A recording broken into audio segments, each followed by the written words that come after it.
Sugatan ng isang dispatcher matapos bugbugin at saksakin sa Lapu-Lapu City Public Market.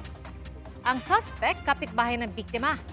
Sa kuha ng CCTV, kita ang dispatcher na nakaupo sa gilid ng kalsada hanggang sa lapitan at kausapin siya ng suspect.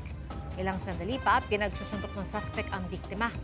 Ilang beses, binalikan ng suspect ang biktima na isang stroke survivor. Ayon sa biktima, ilang sandali bagong insidente, sinubukang saksakin ng suspect ang kanyang anak. Nakaiwas ang anak kaya ang biktima umano ang napagbalingan. Sinaksak din daw siya ng suspect gamit ang bote.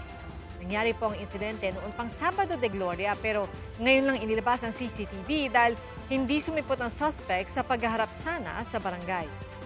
Nanawagan ng pamilya ng biktima ng tulong mula sa Lapu-Lapu City LGU para mahuli ang suspect.